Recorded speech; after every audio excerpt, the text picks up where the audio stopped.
All right, here we are, and welcome everybody. We are hitting midway into November, and we have a very special guest today. We're going to start doing a little more segments with MSPs. And what I mean by that is kind of like a spotlight, an MSP spotlight of MSPs that have taken their businesses from, something, fledgling startup and really scaled it and take us through their story of how they did it.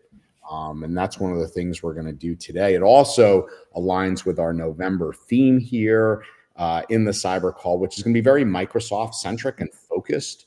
Write a Boom this year has a very big focus and presence with Microsoft. By the way, if you're typing, please mute yourself because everybody can hear and the system picks it up. So, yeah, so let me we'll do a little bit of banter first. I wanted to bring something up and show it to Phyllis. And by the way, Restream has had a little bit of issues these days. So Nabil, I'm sure will pop back in. We'll get him back in here. He's back here already. I hear him, so bear with me, and we will get him back with us.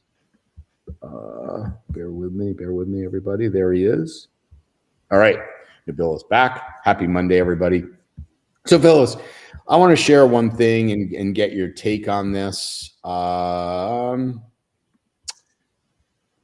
right, so nothing going on in Washington, as we know, right, Phyllis? And this is thematically kind of goes with the fact that Nabil is located in DC, his MSP, but seemingly we're getting close to some resolution, right, with the shutdown. Mm-hmm. And one thing I noticed was this article on there was a provision in there to extend the Information Sharing Act. And ironically, I did a little research on this. I'm like, oh, it's part of CISA. And the irony is, no, it's not. It's the actual acronym is identical to CISA. But I wanted to ask you, what is the implication, or do you know the implication of this extension? Does this impact, things that have to do with threat sharing with MSISAC, how DHS shares intel? What's applicable for us to know about here if this provision and funding does get extended? Actually, I am unfamiliar with it. Let me look it up real quick. Okay. Yeah, it looks like it's part of the intel sharing through DHS to the ISACs in yes. The ISACs and ISAs. So obviously there's up in this is you have the GTIA. So Bob, you're involved with that, but right. So your thoughts on this? Yeah. So the Cybersecurity Information Sharing Act, if I'm to understand, it has to do with the ISACs and the ISAOs. If you are a recognized ISAC and ISAO, the reason why you want to get that recognition from DHS is that you get protections automatically when you share. So, for example, if I were to share something like an indicator of compromise or like a blocking rule or whatever, if it happens to be incorrect or if there's an error or it causes something to happen on someone else's network, I cannot get sued. I will not be held liable for doing something with seemingly good intentions, of course, but then something bad happens on someone else's enterprise. And so that really is kind of to the heart of an ISAC and ISAO as far as like encouraging the different organizations who are members to share, because you don't have that liability. Yeah, right? This goes into safe harbor, right? Yes. Yes. And it's important. That's why it's really important to get that recognition from DHS to be an official ISAC or ISAO, because you get that protection and your members are protected. Got it. Fantastic. All right. Well, I thought that was interesting that and noteworthy that we have that added right to the It is. Otherwise, if that protection goes away, then people, especially the bigger organizations and all their lawyers, will be like, hey, don't share this in case something were to happen, right? And so that was always an important part of the ISAC structure. Yeah. Nabil, I think someone's not paying their bill in your No, bill. do you know what I was just thinking? I was thinking we're back into the dial-up days. So that's the same thing that we're going through with AI, the beginnings, the chaotic things. So sorry guys, I don't know. I never had this problem before. I don't know what, but I'm back here. So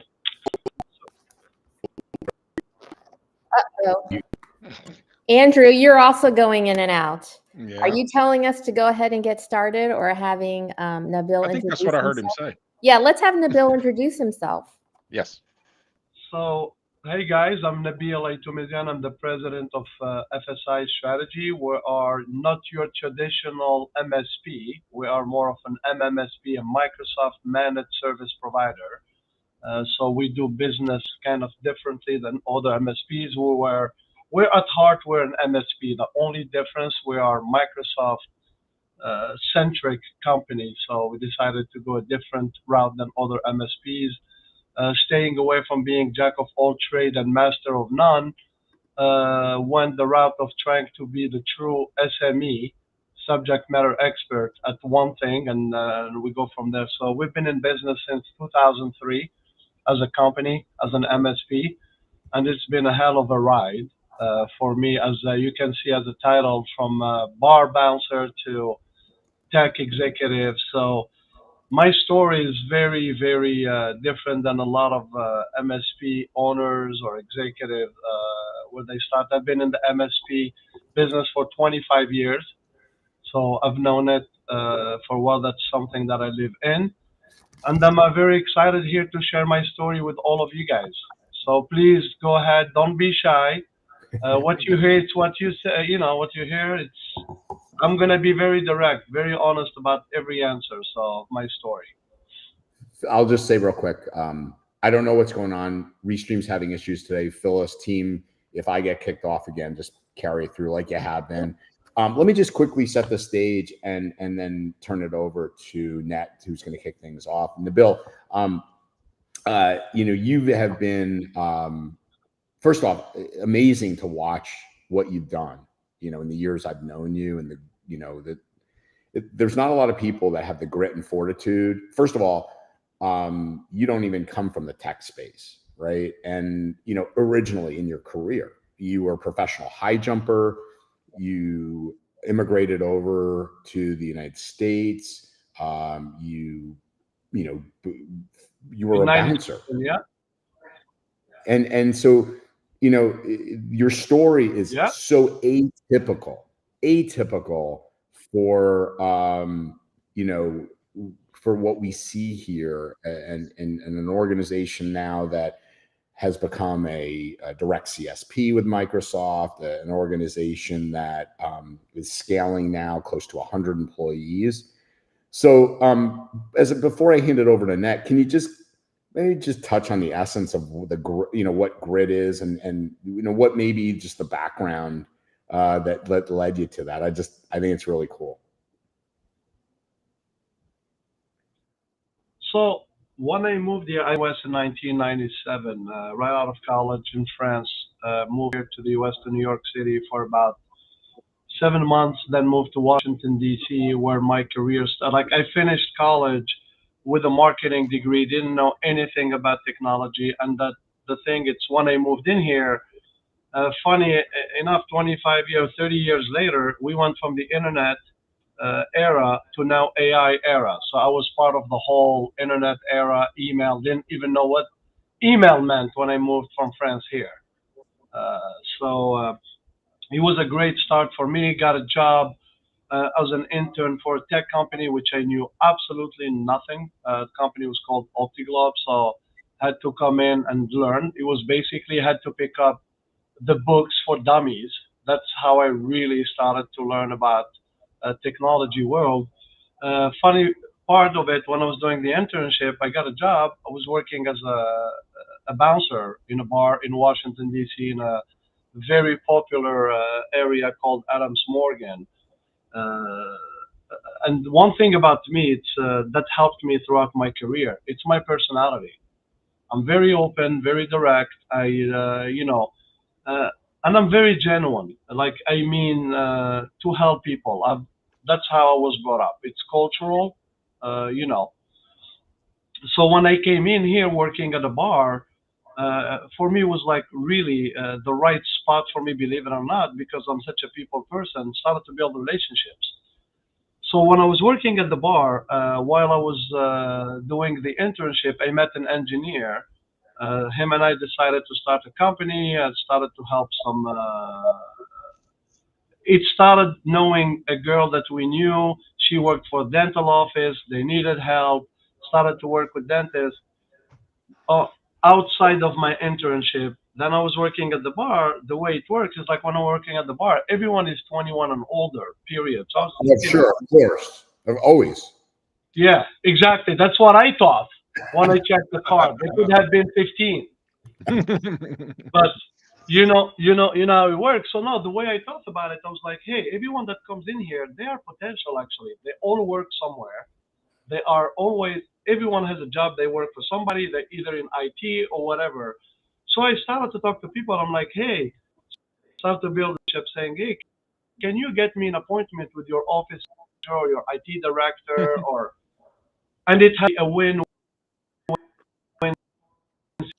situation. They know the bouncer at the door. They don't have to wait in lines. It's very, very, very, very popular. My funnel, by the way, when I go to work, believe it or not, I loved being what I was getting all my opportunities and my leads from. It became my lead generation. Awesome. Are we Working losing at the door, it became a straight lead generation. When I Is worked it me or from Thursday to Saturday He's cutting night, in and out. Thursday, Friday. yeah? Hey, Nabil, you're cutting in and out a bit. I Can you hear us, Nabil? always come back home with business cards.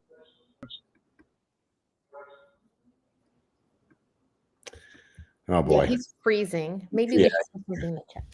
Yeah. Hey, Bob. Well, we get Nabil back here. Sure. Yeah. Sorry, guys. It is definitely breaking up. I'm just gonna boot him, and hopefully he comes back to us. There you are. Is that Nabil? You were breaking up quite a bit again. Yeah, I mean, I so, can hear you. Yeah, I was Yeah, talking the whole time. Maybe it was broken. Yeah, Maybe yeah. AI can fix it in the future. Yeah, we hope so. All right, Net. Let me kick it over to you. I know. Thanks, Eric. Yeah, I hope we get through this one. And again, I'm sorry for the to all of you out there for some of these technology problems. Obviously, we wouldn't be in business without this fun stuff. So, all right, over to you. All right, first up. So you went from managing bar lines to managing IT lines. What was the moment that you realized you could turn those door conversations into business opportunities? That's a great question. I saw the opportunity in people because when I was at the beginning, when I started the company, we were having a hard time getting into people. So every connection I had, it was through word of mouth, through people. So when I was at the bar, I looked at everyone. One day, no joke, it was like a Jesus moment. When I was like, hey, I have all the customers inside the bar. Everybody that's in there is over 21, like we joked about it earlier, or I thought they were 21 and over. But let's say 80% of them were legal and they were working somewhere. So they were a true opportunity for me, it was a lead. So that's when I started to look into people, and they're all telling me, hey, I want to, because this is the thing I've learned. If you don't tell people about you, people won't know about you. That's one thing. People looked at me just as a bouncer. They didn't know what my life was during the day or what I've done or if I've done something else. So the way it happened is I started to tell people about me. That's what I do. Bouncer is like the weekend job that I had. So I started really to start farming with those customers that started to come in, started to build relationship with everyone. And like everyone knows me in the industry, I like to talk a lot. Even my wife's trying to shut me up sometimes. I just can't. It's something that I was born and raised with, and I don't think it's going to change anytime soon.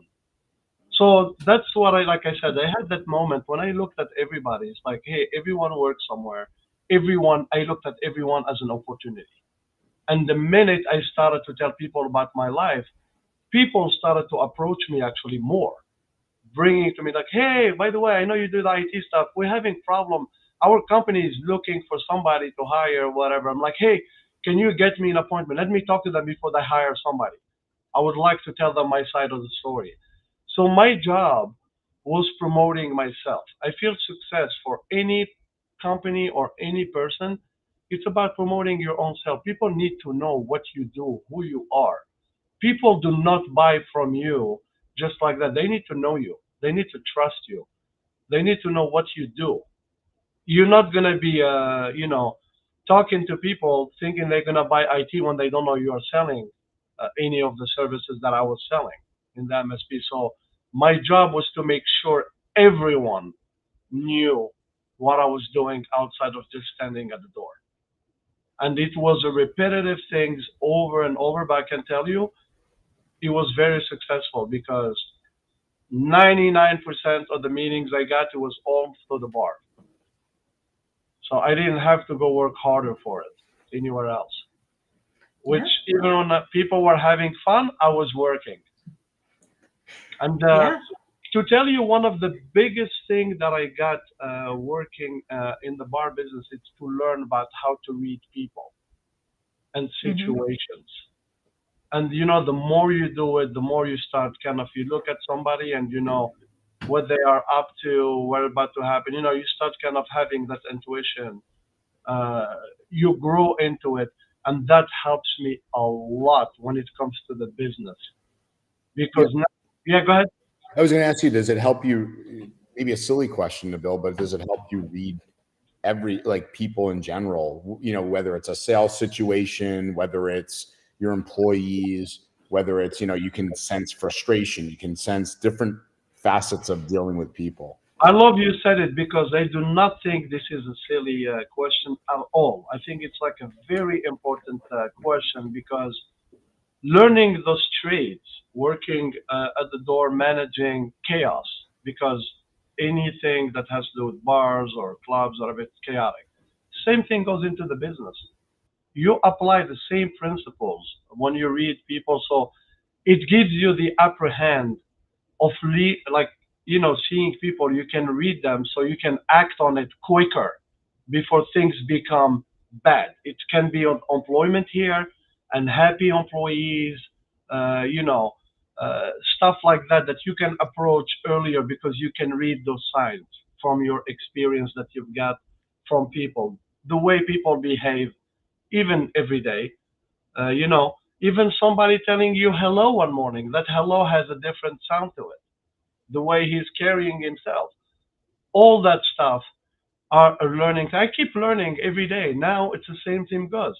I'm learning through my kids. It's patience, you know, that to come. You get the same thing out of the bar. But so for you to say like, oh, it's not, it's a very important question because learning those trades, they really, really help you manage your business and manage relationships with people. So if there is something bad happened to the customer or whatever, here in my company, the bar business have taught me how to handle those kind of situations when you're dealing with either a drunk person or an aggressive person. So you're gonna learn how to work with different personalities in a different way, and I applied all that into my business here. So that's one of the best, I think because people forget something. Business is run by people, period. So all those businesses at the end of the day, they're all the same. People are always in there. That's the common thing. It's the people. So. All right, let's move on to our next question. Most people separate their day job from their dream. You blurred that line. What mindset allowed you to see opportunity while others just saw another shift? That's you know, it's funny. I never really separated them. I treated like, you know, every day I went to work at the bar. I treated it as a networking event. No joke. It's so funny. My approach was very different. Where people like were coming out to have fun, I was really networking. I was working. Like I was building relationships because doing business is about relationships. It's you know, working with people. I was building a pipeline, you know, and my mindset was like simple. Don't wait for the doors to open. You know, knock, and if it doesn't, find a window. That's, you know, a thing that theory I tell people.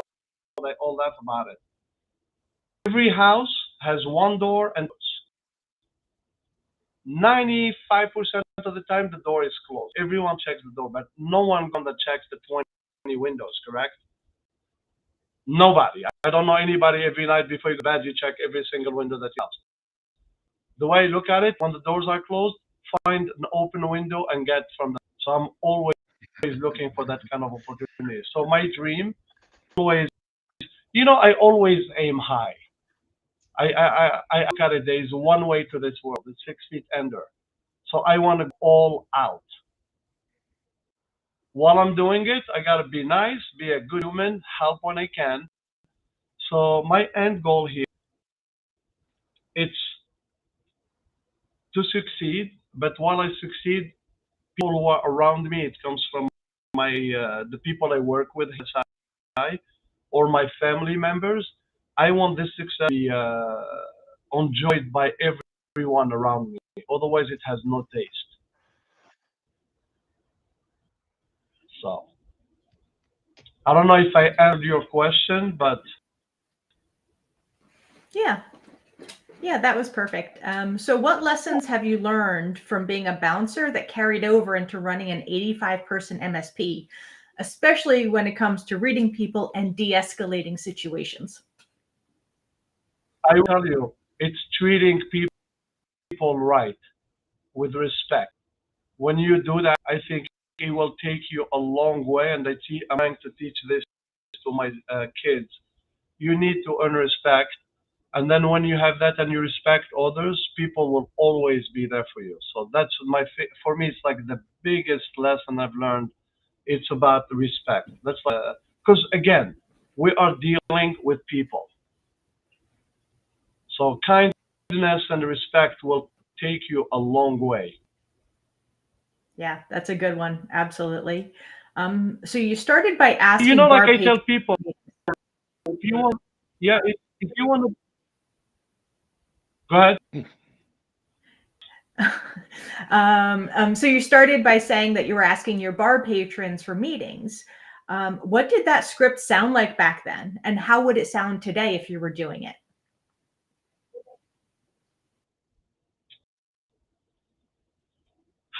Back then, I was not that mature about what I was selling either. So it was, right now, it's like more of a third. The approach to it back in the days, it was like more of a direct, friendly, you know, on technology. I was not, again, the maturity level as a business person wasn't there, was the beginning for me.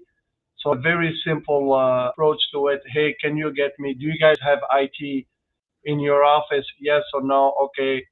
Can you get me a meeting with your office manager if they didn't have an IT person? Now we're talking with my maturity. I talk more about business than technology when I'm talking to customers, when I'm meeting with executives or anybody as a manager. I want to learn more about their business, but more about the business than the technical side of it, because I think the new approach or where we are living in the AI, You need to understand the customer's business, how they run that business, what are the things they're going through. I can apply the technology part of it. Beginning as a bouncer, it was straight selling services. I did not know much about them. Not now things have changed, and that makes it, through my whole years doing this business, the approach is very different. It's two different approach. The first one was a very direct approach, trying to get the meeting and going there. Now it's more about the business and the customer you're trying to go after. So building that trust, that relationship, and it should be nothing about technology. You need to learn more. That's what I've learned, and I think that's what I'm seeing a lot of success today. So Fantastic. And with that, I'll hand it over to Phyllis. Awesome. Thanks. Your story is fascinating and inspiring. So thanks for sharing. So you've become one of Microsoft's, you're welcome. You've become one of Microsoft's go-to partners for SMBs. So how do you think your organization, FSI, how did you get your organization to stand out amongst all the other MSPs in your space? So we went all in, like we did not want to be just with Micro. We were not trying to 100% Microsoft. So the reason why, around 2014, when Satya Nadella joined Microsoft, and it was cloud first, mobile first. The whole change when Microsoft, different company as of November 2014. I was never like a big fan of Microsoft. They can say it, whatever, but now I love Microsoft for the reason of whatever they have built works really well with even bodies. All their things work really well, and they are like the perfect for us solution for the SMB, for where we are standing today as an MSP. Their solution is one of the perfect that we found. So no matter how bad, that crappy energy is part of the two, who we are as a. So, but at the end of the day, Microsoft, and we went all in also. We were already speaking a little bit of their language, and that's my message. MSPs who are trying to work with Microsoft, learn the Microsoft language, learn how Microsoft works. When you do all that, then things become a little bit simpler. Let's not there. Microsoft is one of the biggest hyperscaler out there. So they're not a small company, and not another ISV that we work with day to day. Microsoft is over 240,000 employees. They have a lot of things. They are they're the in the world, and our approach is to go all in. So what we did internally, we had all our employees 100% Microsoft certified internally. So we need to be not only speak their language, but also follow the ruling. It's what they have, what they call MSAM at Microsoft. We had to follow how Microsoft does business, and we aligned ourselves 100% on how they run the business. We are the one trying to work with them. All right, so we had to learn everything. You got to build the tree from top to bottom. You need to know how they function, how they work, and that's what we did, and we went all in. So for us, it was not an easy decision to do, to be honest with you. It was very disturbing, learning as we go, because Microsoft, like I said, they're not a small company to work with. And don't forget also that there is about 400,000 partners, Microsoft partners, just here in the US. Mm-hmm. So to make yourself a little bit different than any others, you need to figure different way. What makes you different other service integrator or an MSP to Microsoft? So, but yeah, so that's what it is. The best thing, like I say, I've learned, we speak their language. We speak their language now. The minute you learn that language, I think things become easier. So do some homework. It's very hard for us as MSPs. We have limited sounds, whatever, to put somebody to specialize only on Microsoft to work on that relationship, whatever. But I can tell you, a little investment can go a long way with Microsoft. Really, like if you put the time to it, there's so much you can do as an MSP or service integrator. Go ahead, Andrew. Yeah, I was gonna say, it's my fur dog. I'd like you to maybe talk about that. I mean, I'm taken aback by, I can't imagine Microsoft calling small SMB customers. I mean, they they don't even, like, up until a few years ago, even MSPs are, your size, and MSPs with 50,000 endpoints, they're starting to understand the size and scale. But to have, my suspicion, whatever your name is, my fur dog, is it's someone posing, quote unquote, like as a Microsoft person and trying to get your customers' business.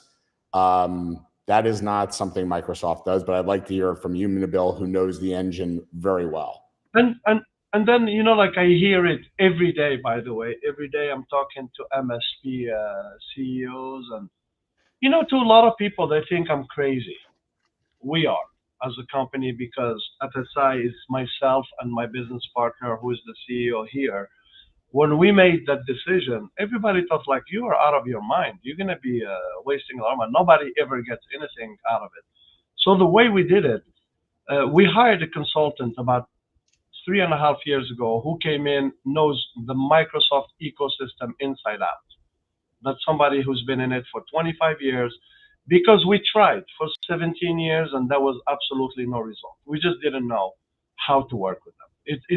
It was just the honest truth. It's what happened to us, and that's happening to a lot of MSPs, and that's why I am here to help any MSP. And like I said, there is a $2.4 trillion business in the SMB world. There is room for all of us. This is not about Nabil or FSI. We can be thousands of us as MSPs.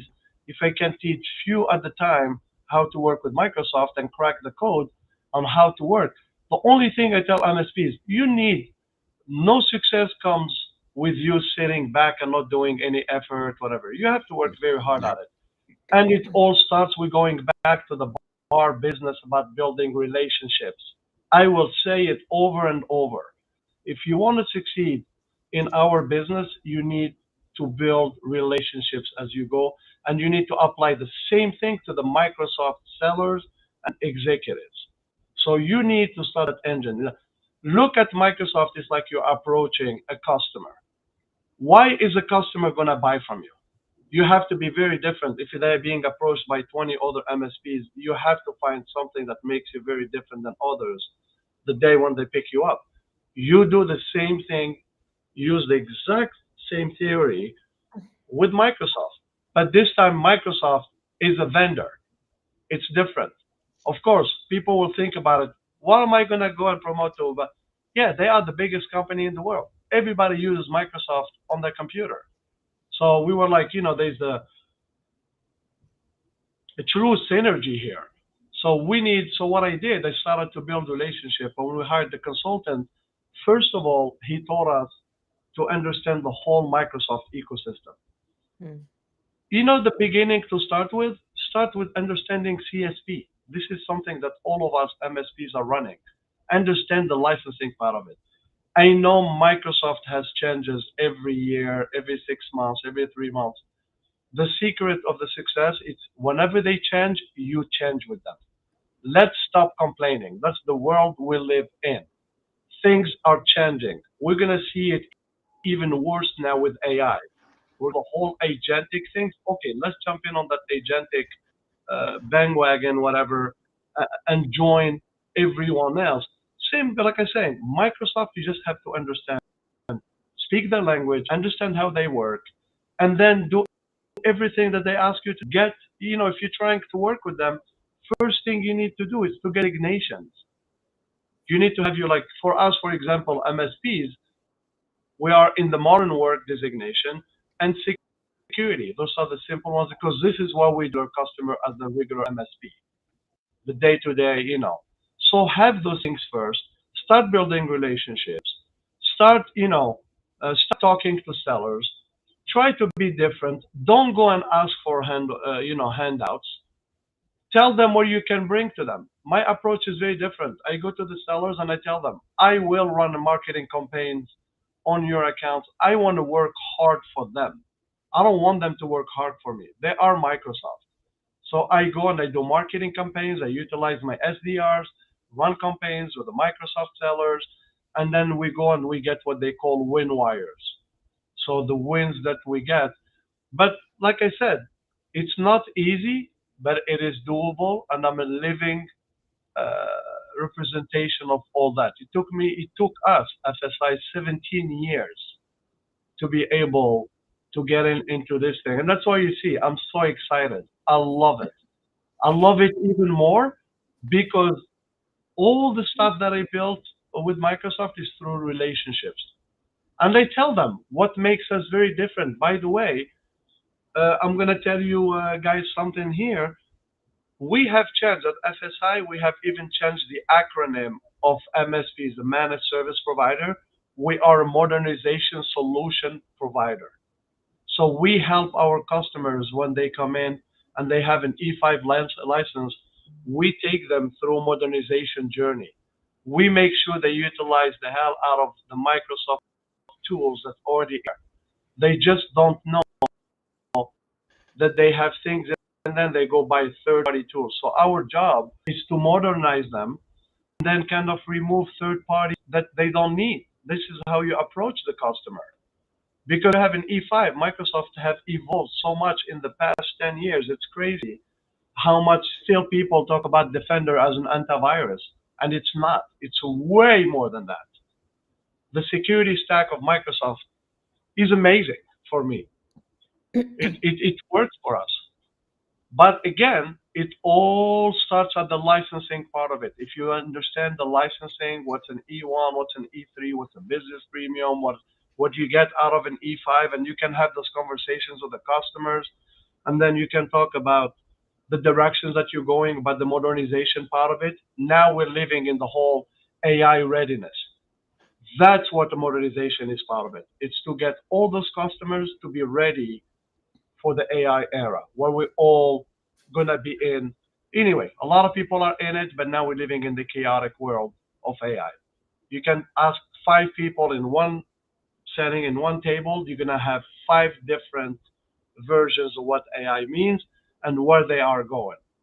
So yeah, I think you bring up good points about, just keeping up, because, you saw in the chat, they said Microsoft keeps changing. Then we also have to change as consumers.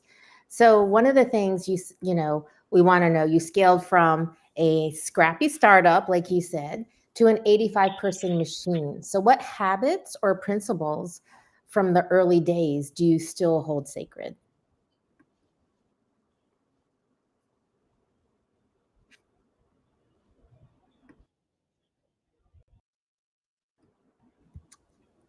do you mind repeating the question? It's like when Oh, yeah. part of the dial-up. We're going back Oh, 25 yeah. years. Yeah, sure. So what principles or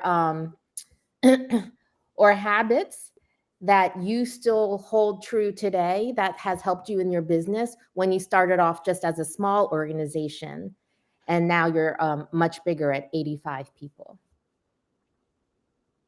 Be yourself. The business is about people. That's it. Mm-hmm. My principle, it's never forget that we're doing business with people and treat people like they deserve to be. Because at the end of the day, at FSI strategy, it's not about Nabil or my business partner Reda. It's about everybody that works over here. We're not building an iPhone here, whatever. We are a service company. It's about people. So my principles are always the same. It's about the people. Keep that people culture in the company. So, and that's what I think helped us grow to the level where we are. We always kept it in the people, culture. So, So working with Microsoft so closely means walking a tightrope between innovation and dependency. So how do you keep your organization from becoming too dependent upon a single ecosystem? That's a good one, actually. Ah.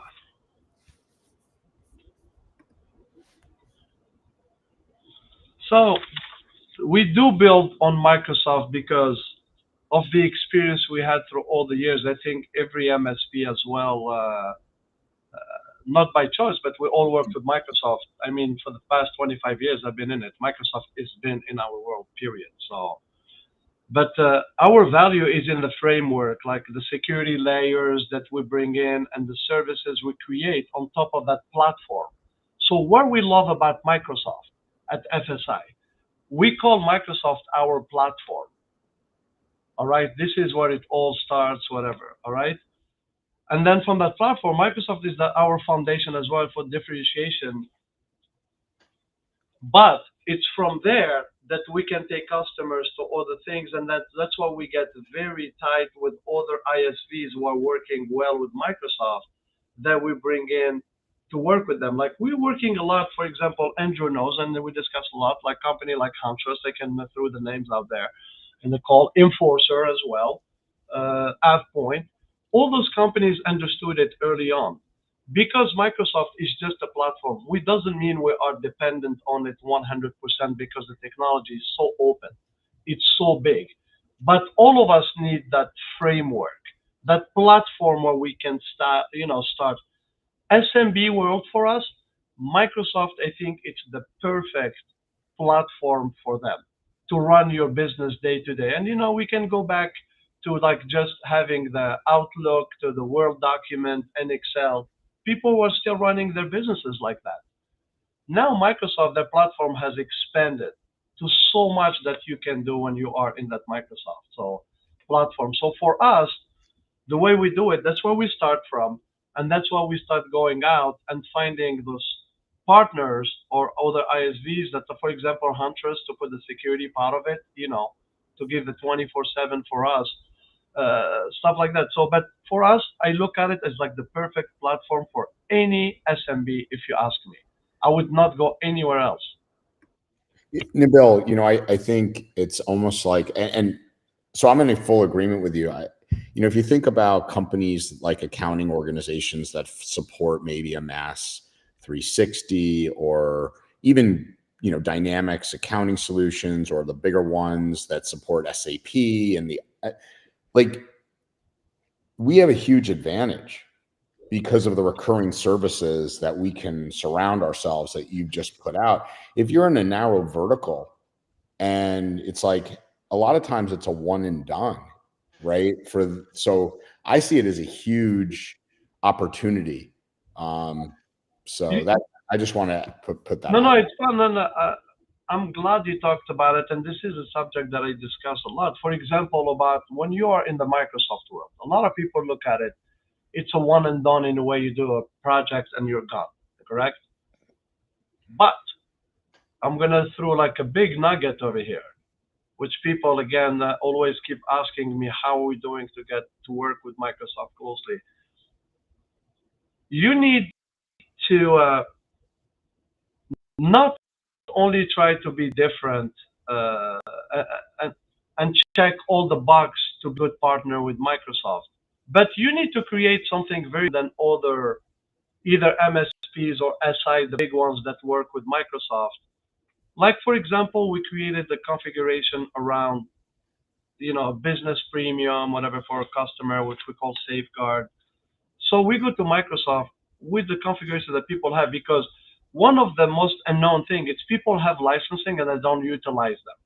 So we go in there to that platform, we configure it, we make sure they know that they're utilizing the hell out of their Microsoft licensing. And then on top of it, like I told you, it's bringing in. Andrew, can you just repeat it one more time to the direct question so I can nip it? What are you looking into understanding from that?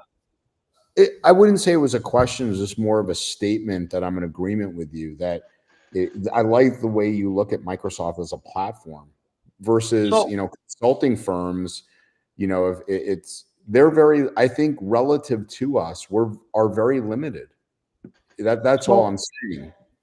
This is what I was gonna say. So when you get to Microsoft, so more than 90% of I think work that we get out of Microsoft is project. The way we do it is very differently. When we get a project, as an MSP, I'll tell you, this is the old bad behavior. When we do a project for a customer, we need to run away after if they're not interested in MSP, correct? You go talk to the customer, they're like, we have people, we have our IT department, we're not looking into it. Just help us with this project. It's a Microsoft thing. They don't, when you do that, put them back into your marketing campaign. Keep the relationship going. This is the stuff, the mistakes we've made in the past. It was a once and done. We do a project, we leave because they have no interest in MSP. Not anymore. Now when I do a project, I build like a whole marketing campaign around it, utilize our SDR, keep the relationship, do another project. And now we are in the AI era, which we're all talking about, either Copilot readiness or AI readiness. Start talking to those customers. The mistake in the past also, when we talk to customers when we do projects, we never told them what else we do. They only know you. If they hired you, let's say for an Exchange project, they're going to think about you're just Exchange and done. No, keep the conversation going. The end goal at FSI, it's an MRR. It's an MSP project at the end of the day. Start with the project, start slow, build them on your marketing campaign, and it's an MRR. And for Net, I'll go to you. Like, let's just springboard off of what Nabil said with AI. I mean, for someone that has a, focuses on vCISO, this is where you can come in and start talking about their data. Again, most companies, you ask them about data and data governance, they'll look at you like, what are they? So you have to bring it in business terms, right? What are your contracts? Like, what are the important things, intellectual property you may have, right? This is where we can start to, without telling them we want to sell them a vCISO service or some way of, getting their data governance in order.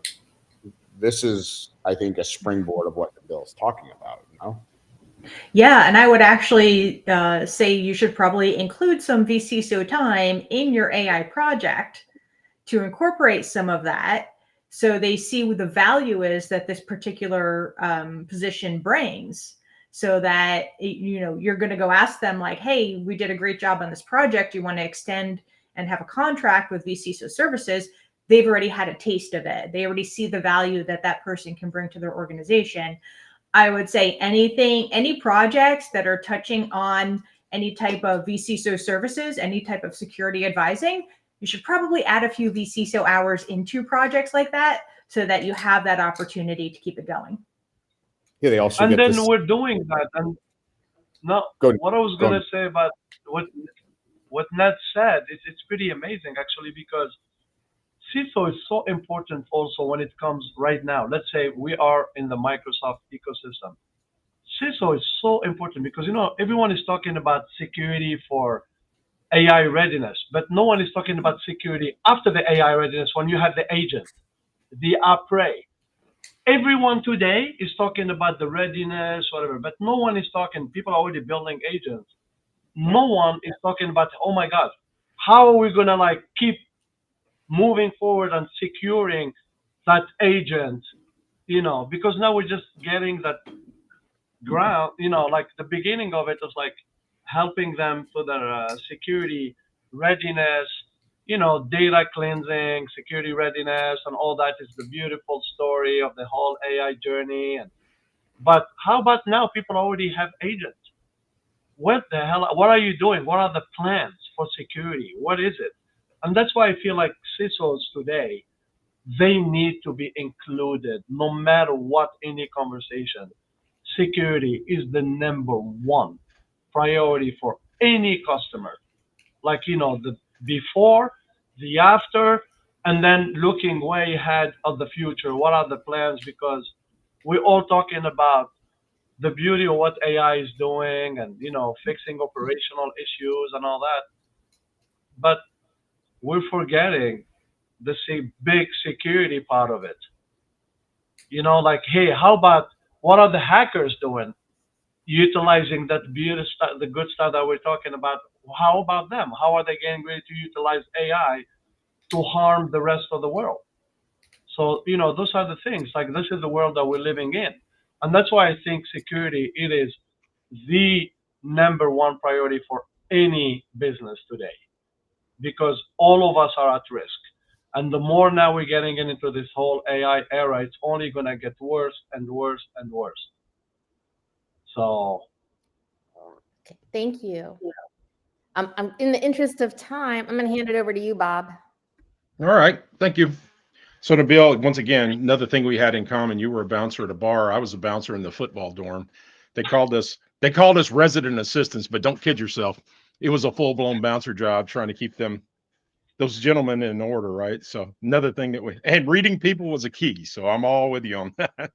So, one of the things you learned bouncing, what are one of the things you learned is bouncing that it's never going to be mentioned in an MBA program or in a business book. But what's one of the key things you learned is bouncing that it helps you get where you are today? again, we go back to the respect side of it. And that's what I've learned People. in, the people, whether Yeah. it's like someone at the club or in the boardroom. I mean, you got to treat people right, you know, in the right manners too. You know, and then one thing that I've learned is humility.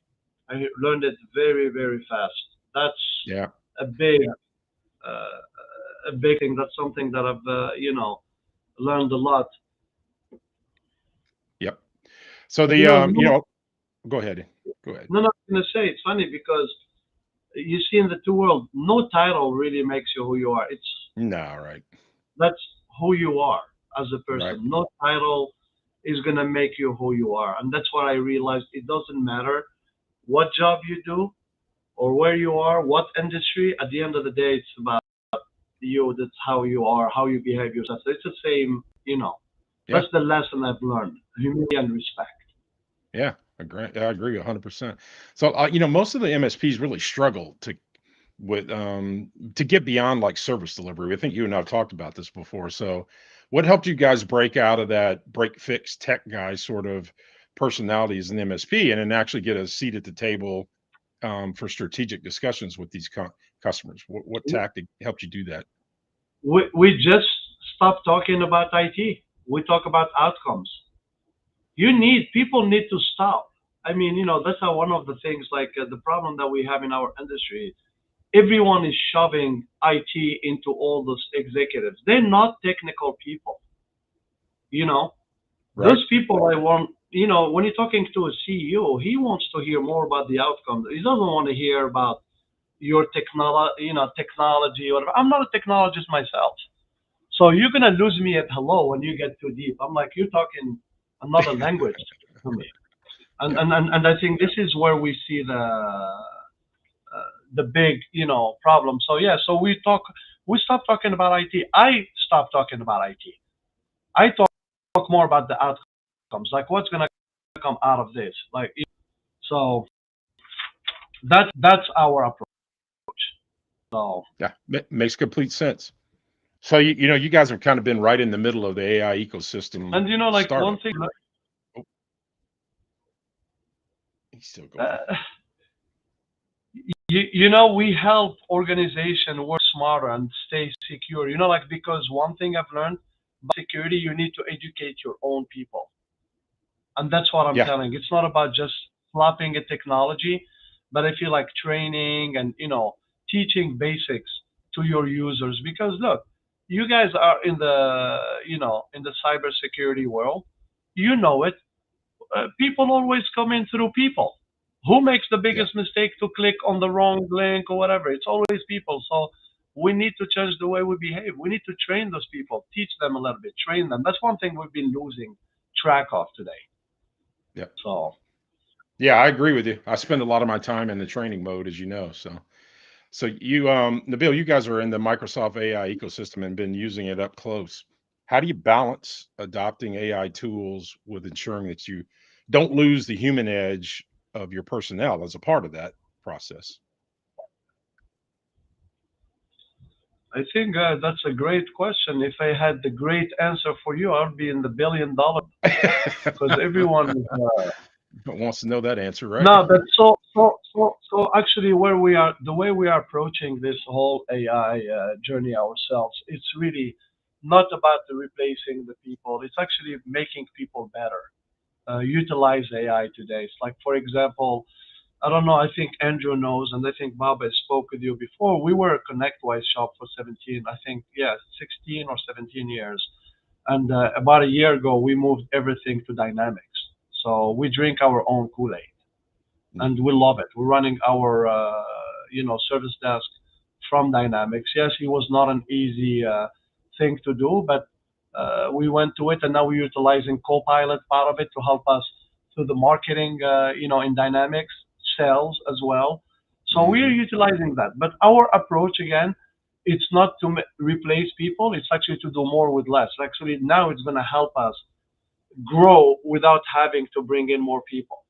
Yeah. Instead of just going to get rid of people, now it's that time where we can keep what we have and grow without having to bring in people. It's utilizing By the way, in the AI era today, a lot of people are utilizing automation and they're calling it AI. That's correct. So that's what I think. There's a lot of confusions. We're gonna soon have to figure out what is like doing configurations, whatever. So I mean, that's where we are today, and we are loving it. So for us, we want to move forward by keeping what we have, and then also training our people to utilize AI towards the advantage to make them better. Look what it did to me. It turned a donkey into a horse race. No joke. AI, and I'm going to say it right now, Andrew, you're going to have the exclusivity right here. I got diagnosed about a year ago with dyslexia, all right, because of my 7-year-old. I can say it in the open. It's a one-way world, by the way. We're all going to end up 6 feet under. Everyone heard this from me. So, but my point to you, when Copilot came in and everyone was complaining at ChatGPT, it became my true translator. I am a smart person, but don't forget, I came from another culture. My communication, even I've been here for 30 years, these words, I cannot say them the same way, whatever.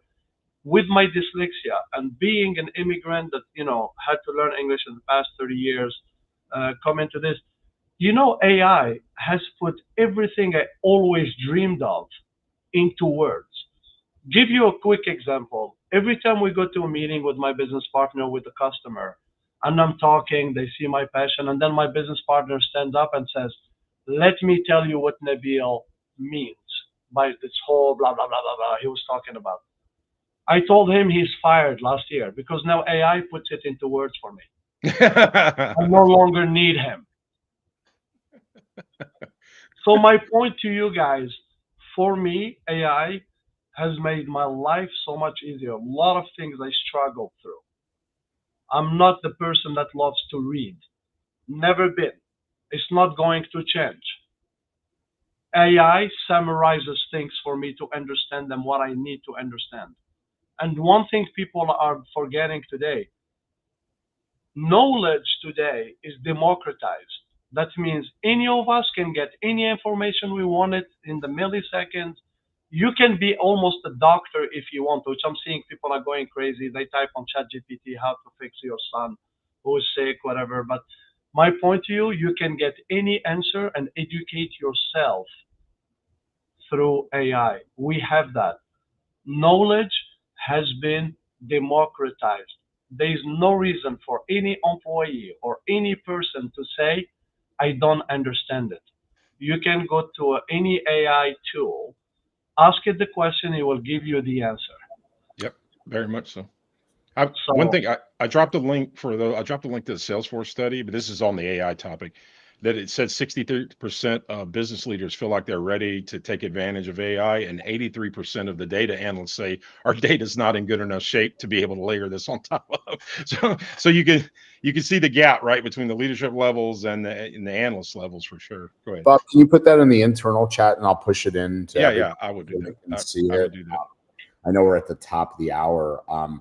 But one thing I would say, Nabil, is you know, when I think about what you just said, and by the way, I'm just putting this link as we close things out in chat for everybody. Nabil, when I think about what you just said, by the way, my son has dyslexia, and I can relate to it 100%. And you know, it reminds me a lot of ways of the early days of RMM. And here's what I mean by that. You know, I was around in 2002 when Enable came on the scene. They were called Nitro at the time.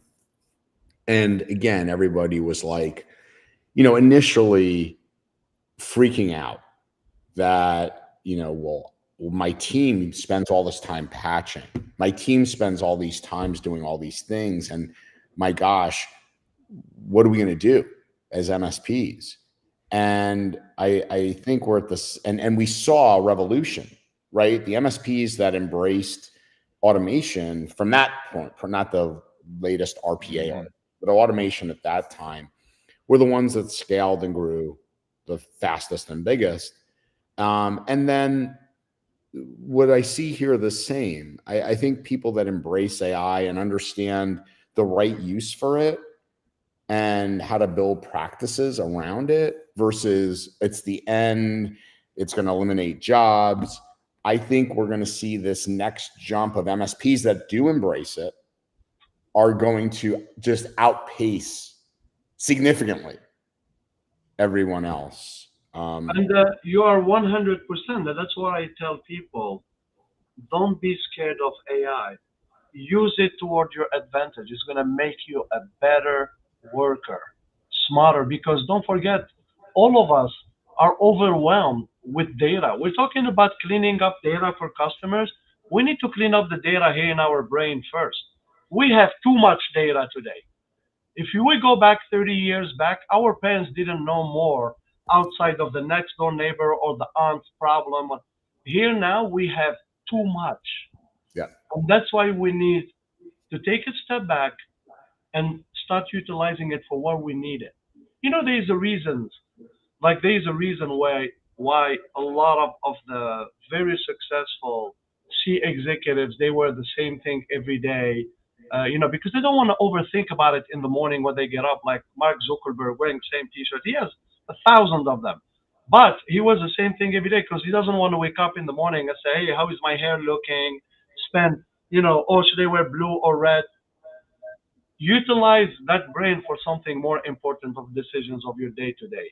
And let those little things, they're not very important because right today, we have way too much data coming into us from everywhere, in every subject. Our parents were never like that. This internet went crazy. And that's the thing. What is the AI going to do now? You know, what is the next thing? What's AI in the next 10 years? Right now, we're talking about agentics. All right, that's going to be like for the next one. But what's outside of what's after that? What's going on? But my point, like, for example, like you said, dyslexia, not for me, to be honest with you, it's my biggest medicine. AI is. It's no joke. It has helped me. Amazing how much I ask anything, you know, and I get the answer that I need, and it doesn't judge you. Right. That's the only engine you can ask any. That's when people say, hey, how should I use it? I said, there is no stupid question to AI. I'm going to get judged if I don't wrap this up because I'm 4 minutes over. Go ahead. So, thanks for everything. Thanks for your perspective, your passion, your journey, your insights, and that can help others, and your fortitude and grit. You're inspiring. So with that, everybody have a fantastic week, and we'll look forward to seeing you next week. Take care. Thank you for having me. Thanks, guys. All right. Talk to you soon, Nabil. Take care.